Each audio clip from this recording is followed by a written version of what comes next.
This episode is sponsored by BetterHelp. You've heard me talk about BetterHelp for a long time. What we've never done is look at what people say after they actually use it. You can check it out yourself at betterhelp.com/reviews. It updates every day.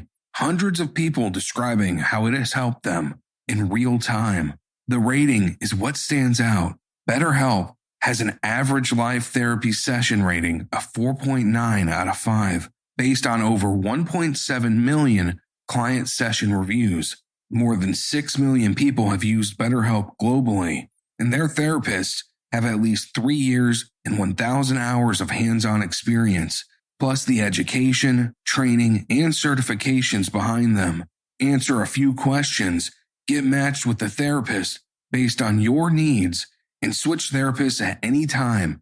If it isn't the right fit, see the reviews, see what stands out, and see if BetterHelp is right for you. Visit betterhelp.com. That's betterhelp.com. Longleaf pine country covers the western edge of Louisiana, up along the Texas line.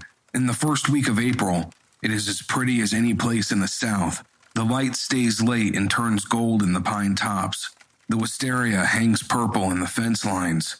And off towards the Gulf, the evening thunderheads stand up white as church clothes. The ditches singing with frogs. De Ritter, the seat of Beauregard Parish, is a sawmill town. The sawmills, mostly finished with long ago.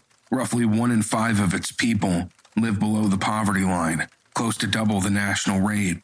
Louisiana itself posts the worst poverty numbers in the country, year after year. The ground under the town has its own inheritance. This corner of the state was no man's land once, the neutral strip, an ungoverned seam between two empires.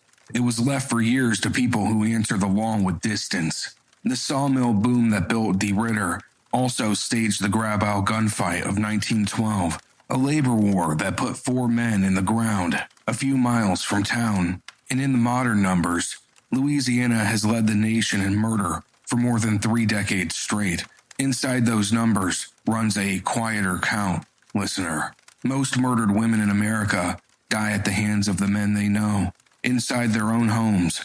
The most dangerous stretch of a failing relationship is at the end of it, the season when a man understands he is losing her. Louisiana stands near the top of the states where women are killed by men. The advice the culture gives such women runs 2 words long: just leave.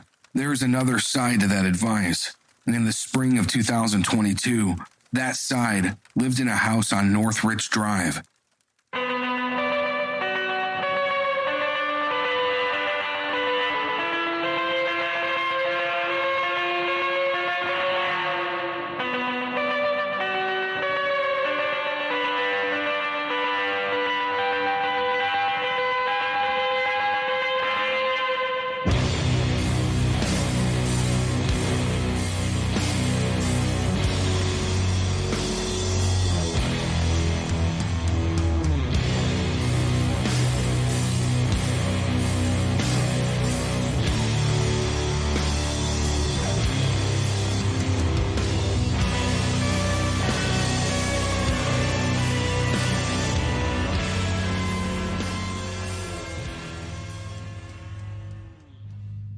Ashley Fish was 28 years old, and De Ritter was her ground, a town built along southern lines, where churches outnumber the red lights, everybody's mother knows everybody's business, and Friday night belongs to the high school. She was raised in all of it. She married Josh Fish in 2012, still a teenager. Over the following decade, the two of them built a life that fills a minivan. 4 daughters came, one after another, a house of girls. The family moved to West Texas when Josh took a job there. One of those relocations oil and industry impose on Gulf Coast families. For a while, the marriage traveled with them. She was a young mother of 4 in a flat new country far from the pines. In January of 2021, Josh Fish learned his wife had met a man through an online application. The marriage tried to survive it. There was marriage counseling and there was effort. And a couple of months later, there was an end. Ashley moved back to De Ritter with the girls, back to the Longleaf country, where spring arrives in March and the yards fill with azaleas, back to the town she knew. She filed for separation on the road to divorce. Josh secured a transfer to Beaumont, Texas, an hour and a half down the road, so he could stay close to his daughters. The two of them did a thing that broken couples are always urged to do, and rarely manage. They co-parented, and they were good at it. The girls went between them, the workings of a divided family. The calls and the schedules and the handoffs, they all ran without violence, without drama. The divorce paperwork carried a condition that matters to everything that follows. Under the custody arrangement, Ashley was not permitted to have an overnight guest. It is a standard clause in 1,000 family court files, meant to steady the ground under the children while the adults rebuild. Break it, and a parent can be fined. Break it badly enough, and time with the children can be taken away. There was also the gun. Years earlier, in 2016, back when the marriage was whole, Ashley and Josh had bought a pistol together, a Smith & Wesson semi-automatic. In the South, a nightstand pistol can be furniture. That gun lived in her drawer, in her bedroom, for 6 years, just another fixture of her life. The man from the online dating website was named Tyler Neil Derochowski, and he had come a long way to be in her life. He was from Oregon. He had been adopted at about 4 by Zygmunt and Teresa Derochowski, along with his twin brother and twin half-brothers, 4 boys from the same biological mother. His parents described him in the fondest terms. He told on himself when he got in trouble. He turned his grades around in high school and won an award for it. His mother called him funny, articulate, kind and gentle, a son who carried spiders outside rather than killing them. He went to college and dropped out in his 2nd year to join the Navy, where he picked up medical training. The Navy and Derochowski parted ways after about 10 months, honorably discharged. He worked afterward as an emergency room technician. He married in 2016. The marriage came apart in 2021, in significant part because of a woman in Louisiana he had met through an app, and that August, he was divorced. By then, he had already followed the new relationship south. In 2021, he moved from Oregon to DeRidder to live with Ashley, into the house with the 4 girls. He landed in the deep south. He was 6'2" and 230 pounds. Ashley stood 5'3" and weighed 130. He would be in her life for 2 years. Their relationship curdled the 2nd year. They fought, and the fighting got worse. By the spring of 2022, Derochowski was talking about going home. Home meant Oregon, and that meant the ex-wife he had left for Ashley. He meant to try again with her. He packed the truck and left it sitting in the drive. That packed truck was meant as a promise. It says that leaving had already been decided, that the goodbyes are done or nearly done, that all that remains is a key in the ignition and a road north. He had been promising for days, and the woman in the house wanted that promise kept. He was also, every night he stayed, a violation of her custody paperwork, and he knew it. She knew it. The thing Tyler Derochowski reached for when the relationship failed was her children. He said it often. In the days before April 7th, he would call Josh Fish and tell him the truth, that he had been staying overnight at Ashley's house all along. In his own words later to police, he was going to mess her life up. The one thing Ashley Fish had rebuilt her whole world around was the one thing he knew how to reach. According to him, she reacted to the first threat 2 days earlier by taking the pistol from her nightstand, waving it, racking the slide, and telling him that was not going to happen. No one else saw it. April 7th was a Thursday, and by late afternoon the heat was leaning in, the mockingbirds running through their stolen songs, the shadows stretching out across the yards. At 4:32, he called Josh Fish in Texas. Ashley texted Josh at the same moment and asked him not to answer. Josh, wanting no part of it, texted her back that he was not trying to get into her drama. She replied, "He won't leave." Josh let the call go to voicemail, and Derochowski left the message he had been promising. Threat executed. Whatever damage the truth could do to her custody arrangement was in motion. There was nothing left for him to extort with, and he still did not get in that truck. At 5:50, Ashley sent Josh a last text. She would have the girls call him soon, she wrote. She was trying to cook dinner. He should call when he was ready. And then a final line, patient and wary and contained. she was still working on the situation here. Her situation, only one witness to what happened next is alive, and his version collapsed under the physical evidence. Sometime around 6 in the evening, the argument moved from the bedroom into the master bedroom. The pistol from the nightstand was out, and in that small tiled room, with 4 children elsewhere in the house, Ashley Fish was shot in the head, behind the right ear, at contact range, the muzzle pressed against her skin. She went down onto her left side on the bathroom floor and did not get up. In her right hand, her dominant hand, she was gripping her cell phone. Derochowski did not call for an ambulance. The Navy had trained him in medicine, and an emergency room had employed him in it, and he rendered no aid. What he did instead was procedural. He unloaded the pistol, racking out the rounds, and set the gun and its magazine on the bathroom vanity. He closed and locked the door with Ashley behind it. Then he walked out through the house where her daughters were, got into the packed truck, and drove. A neighbor's camera recorded the truck leaving at 6:18 in the long amber light of a Louisiana April, with daylight still in the sky. He did not drive to Oregon. He drove to the parking lot of a Burke's outlet, and there, before any police, he called his ex-wife.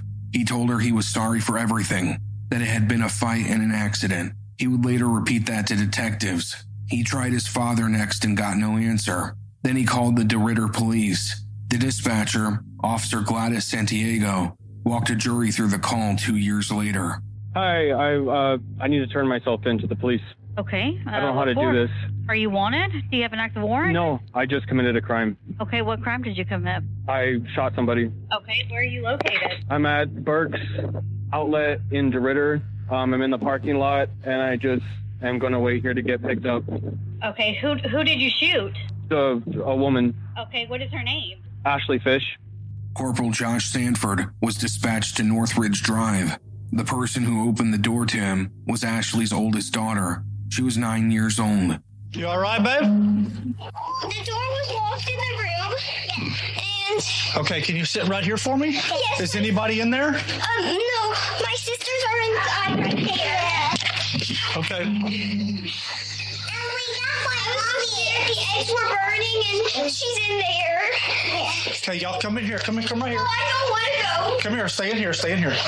The corporal went through the master bedroom, past a gun holster on the bed, and into the bathroom. He got the 4 girls to a neighbor's house before he went back inside. 254 City. Come here. Come here. We're all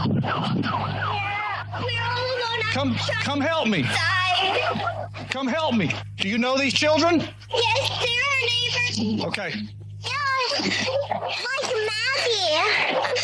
Maggie. You got parents here? Yes. Huh? Can you take them to a secure place for me? Was there anybody else here, baby? I don't think so. I don't know. Is there one victim or 2?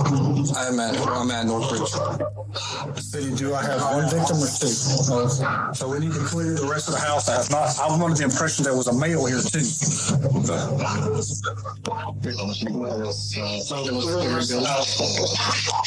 City police! Hey. City police! Go right. Wait for it! See, when the glass was on the phone with him, I was under the impression there was a male subject that had been shot. Check out in the backyard. What's that? A smell? Are they cook? Oh, okay. Where's she at? She's in that bathroom. Oh, yeah. Everything else clear? Everything else is clear. Let me. Hey, you want me to turn the stove off? Yes. Ashley Fish. Nobody else. You said kids were in the house? They're across the street. Okay. Ashley Fish. I'm assuming young based off of what I'm seeing here. School with her. Did you? Yeah. So she's from East Woolgar? Yeah. And moved away. She any kin to Josh Fish? No, I don't think so. She's your age though, or? Yeah, graduated together, so we're about the same. Heard you kind of saw some stuff, just a little bit, not much, but you seen some. Something happened next door. Well, I was just mowing a lawn, saw like the car of the river leave. What's that? The girls are at my house. Can you tell us what's going on? It's not good. Is she alive? No, she's not. Was she shot? Yes. She was out here earlier when about 5 o'clock or so. I saw her out here. Everything seemed fine. There was a truck. She had a significant other. She was going through a divorce, and they're legally separated. But he was here. The black truck was here. Yes, ma'am. Do you think he shot her? Well, I can't tell you a whole lot. I got it. So as long as the children are safe with you for now, we'll take care of it from there. As far as I know, her. Oh gosh, I'm assuming that it was Tyler, the person that was here. I don't know if that was his truck. He usually drives a black truck. And then her husband's name is John Fish. A week later, on the 14th of April, her funeral filled Shady Grove Pentecostal Church on Highway 26. 2 reverends officiated. In the visitation the evening before ran 4 hours. If you're still comfortable talking to me, can you tell me a little bit about what happened? Okay. Woman and I got in an altercation last night. Things were kind of falling out between the two of us, just relationally, and I was getting ready to move back to Oregon. So she pulled out, she had a gun in her drawer. She loaded it and was pointing it at me, and we started fighting, and it went off. He gave himself up without any problems. And he told y'all that he did it. Yeah. You see the hair in it? Yes. I've called in the serial number. It's going to be a Smith & Wesson. She been here for a minute? If I had to guess, because she's still having some coming out of the wound. She's still pretty warm. If I had to guess, I'd say it's been between 45 minutes and an hour and 20.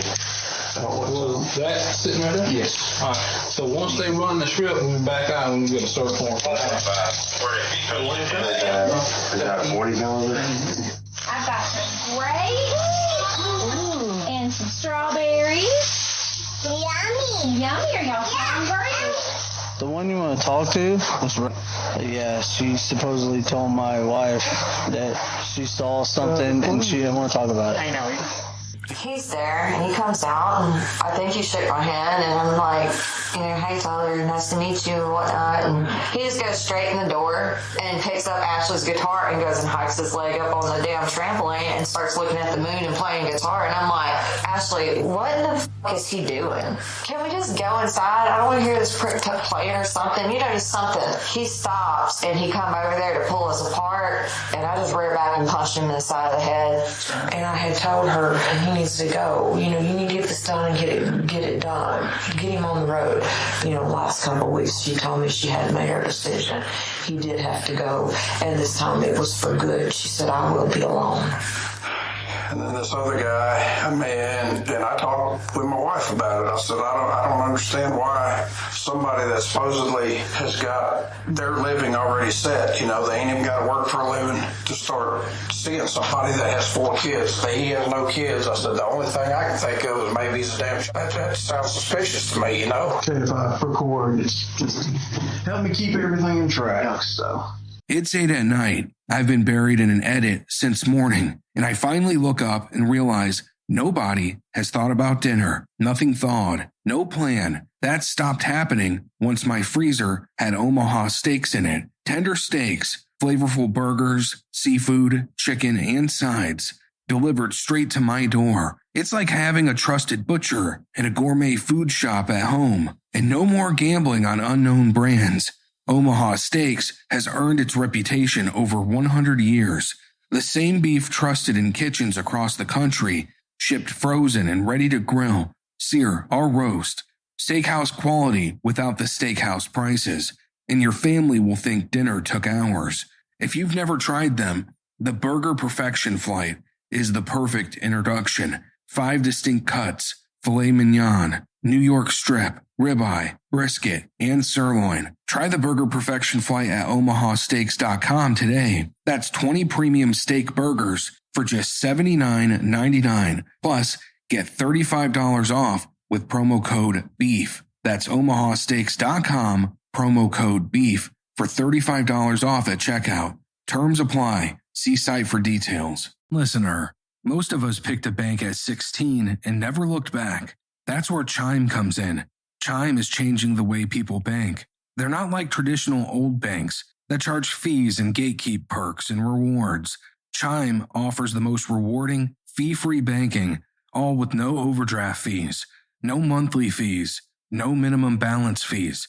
You get 5% cash back on a Chime card in a category of choice, like gas or groceries, all while building credit through everyday spending with no credit check. Your savings rate is 9 times the national average, and if you're ever in a pinch, Spot Me lets you overdraft up to $200 fee-free. Join the millions who are already banking fee-free. Head to chime.com/obscura. That is chime.com/obscura. Sign up now. It only takes a few minutes. Chime is a fintech, not a bank. Banking services and Chime card provided by Chime's bank partners. Qualifying direct deposits required. Terms and limits apply. Go to chime.com/disclosures for details. My biggest thing is I want to know who you are, because that's very important. We need to know who Ashley is. That's very important. It's not just the events of what happened tonight. It's the whole totality of the history with you guys, because that's going to help best explain everything that led up to where we're at. I'm gonna tell you that you remember the saying, "The truth will set you free." The truth will set you free in here. It's up to you. I can't make you. I would love to know. We would all love to know, just for the sake of you and for the sake of Ashley, obviously. I mean, I feel like giving a statement just because I'm here. I don't know how long we wait for a lawyer to get here or whatever, but I just wanted to talk about what happened, tonight. So I don't know if that's, I think it's important, because right now we've got, obviously, I think I need to tell what happened. I left about 6 p.m., a little around 6 p.m. I'm not even quite sure when it was when I called the actual police department and called 911. What I had left it as, there were 4 children in the house and a woman. The woman and I had an altercation with a loaded weapon, and she has a bullet. Never initiated violent contact on her like that.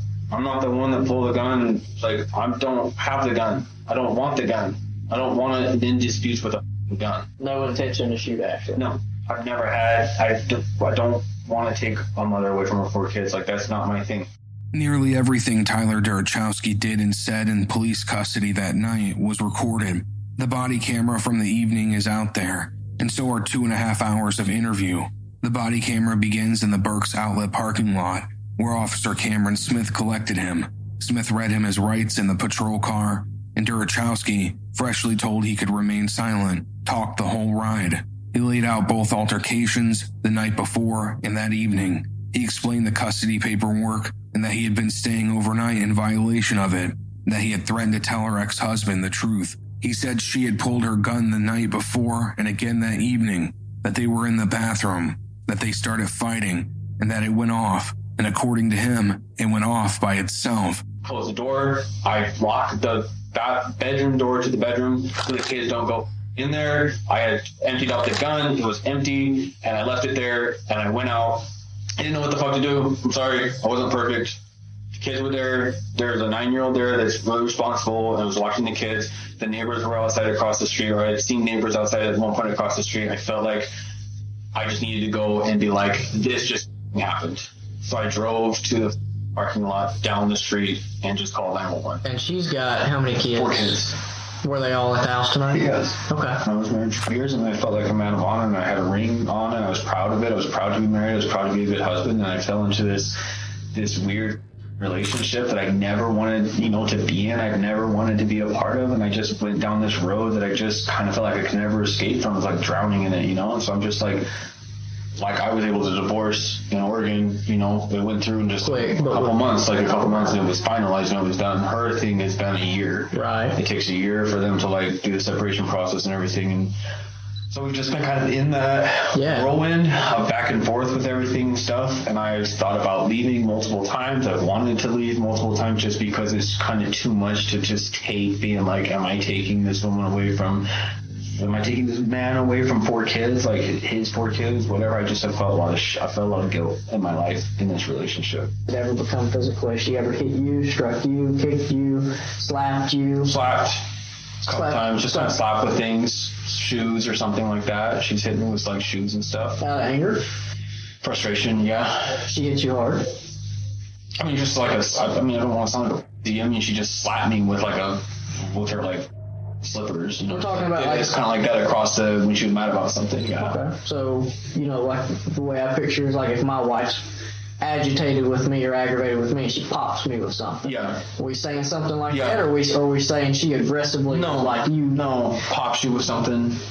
I'm saying middle ground of that, just kind of like pissed about something, but just that's how she's reacting to it. But she wasn't like overly like, I'd never seen a level of aggression to this with a gun. I don't know where that came from. I have no idea. I've never seen her do anything, pull any shit like that ever. I didn't even know she could. And so our relationship was really falling out here, and I threatened to tell him the truth when I was getting ready to leave. I was going to call her husband and be like, I have to spend the night here. I don't know what legal ramifications it's going to have for you guys in your life and your world. I've been in this relationship with you. This relationship has hurt me in a lot of ways. I've sacrificed a lot of things. And for me to go and have closure, I think that I'm just going to let John know the whole truth, that he deserves to know the truth. I'm sorry. It was kind of an ugly ending for both of us, this woman and I. She has a loaded gun, or she has a gun in her drawer next to the bed. And I was in the bedroom talking with her, and she loaded her gun and cocked it back and basically told me that she wasn't going to let me call and tell. And so this just went to 1,000, 0 to 1,000 in one blink of an eye. I'm in the bedroom talking with her, having a normal conversation, and she's loading a gun in front of my face, and she has a pistol.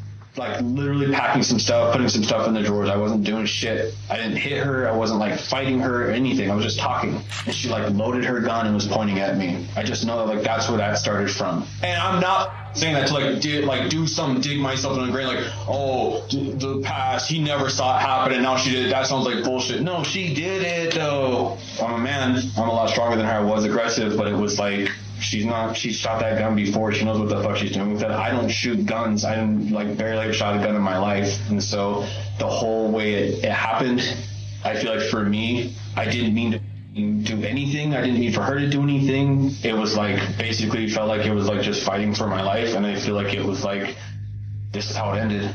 The story he built was a fight for his life. He and Ashley had struggled over the gun, he said, moving it around at each other, and the fight went to the ground. He described his position behind her, attempting what he himself called a chokehold. Against his story stood a small tiled room. Detective coolly walked that room. On the vanity sat a hairdryer, a hairbrush, and a toothbrush, undisturbed. Towels hung from their rack. A jewelry stand hung on the wall. A shampoo caddy and laundry basket stood upright, and the toiletries sat where they had been set down. There was no broken glass, no damage to the walls, no blood anywhere except beneath her head, and no mark of any kind on the body of the man who claimed to fight for survival had happened there. Nothing in the room hinted at a struggle. Okay, how long from the time she came into the bathroom to where it escalated to the point she gets shot? Talking about seconds or minutes? 2 minutes probably. Talk to me just about struggling. Those 2 minutes. Talk just to me fighting, it's a combination of talking, moving the gun around each other, just I'm trying to grab her, I'm trying to hold on to her. It's just it was just felt like it was fight for survival. I don't know what was going on. I felt like she was going to kill me. So at no point you stripped the gun from her and had the gun in your hand totally? Not until it was over. Not until she was on the ground. Were you on top? Was she on top? Behind. You were behind, kind of this, kind of trying to do a chokehold shit thing or something. She was trying to get the gun to me, so it was just in our general facial areas. Okay. After the shot, what happens? I don't even. I stood there and I couldn't believe what the fuck happened. And the first thing I thought of was I have to call somebody. I have to get someone here. I have to stand up for what I've done. The physical facts assembled the sequence. Ashley was right-handed, and her right hand was busy with her phone, so any gun she supposedly wielded would have been in her weaker left hand. The wound was on the right side of her head, behind the ear. It was a contact wound. The muzzle had been pressed against her skin when it fired. The escaping gas tore the skin in the star pattern that pathologists know at a glance. There was soot inside the wound, and the gun left the imprint of its own muzzle on her. The bullet traveled right to left and went into the floor beneath where the left side of her head lay, which put her head down against the floor when the shot came. A long black hair, consistent with hers, was found trapped in the slide of the pistol. caught by the mechanism as it cycled against her head. Well, do you feel like it probably just got out of hand? Yes, I think our whole relationship was out of hand, and I think that I've never had someone do that to me. I've never had someone get that mad at me that they load a weapon in their house. The kids were asleep. It was 2 nights ago, and she cocks it back, and she's standing there like all cocky, looking at me like she knows what she's gonna do with it. I mean, why not? If this lady's got a gun, why not just get the hell out of there? Because she had never done anything like this before. The other night, 2 nights ago, I don't even know why I let that go.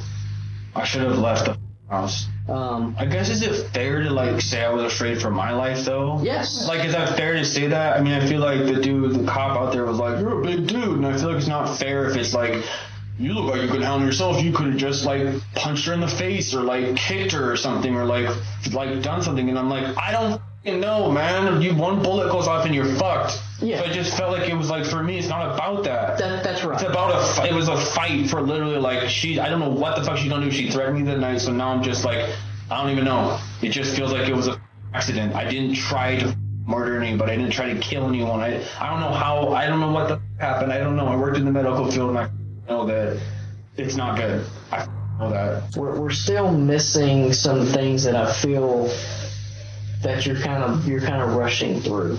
And I think it's trusting today. I just want to feel like I'm someone's on kind of listen on my side. On your side, right? No, but I'm not trying to. I get what you're saying. I know I've seen this in the movies. I know what I'm trying to do. It's the more I tell them now, it's the better it looks. The more I just tell them now, it's but I'm getting to that place where it's we're at the heart of everything that happened. I'm trying to be really careful with if I fuck up or if I say something stupid, I don't know what, the more I talk, I feel the more it's going to look oh man, dude, I'm trying to explain the best I can what happened. Right now, the whole world, if they know what just happened, is probably that guy's a piece of shit. So I'm feel really alone where I don't have anyone. My family's not here. No one's here. I understand that Ashley's not here either, and I'm trying to process that shit right now. At trial, the prosecutor lay down on the courtroom floor in the position she was found in. Detective Cooley confirmed, point by point, that the defendant's struggle could not produce that geometry.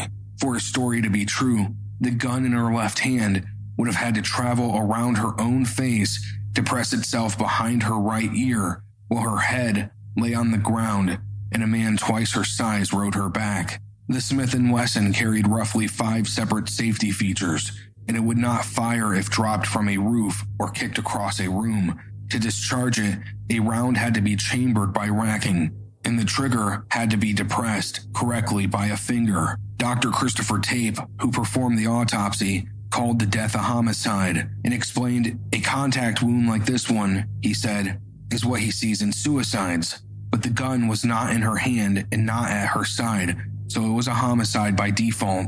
A second forensic pathologist, Dr. Terry Welk, reviewed everything independently and landed in the same place. This was not an accident. It was not a suicide. Tyler Derochowski was found guilty of second-degree murder. Under Louisiana law, the sentence was mandatory, and the court imposed it. Life imprisonment at hard labor without benefit of parole, probation, or suspension of sentence.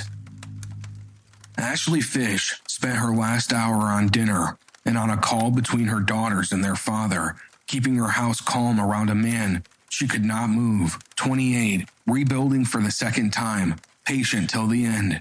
The man who killed her will die in Louisiana, in the state he spent 2 years trying to escape, at hard labor, in a sentence with no road out of it. Ashley said he wouldn't leave. She was right twice.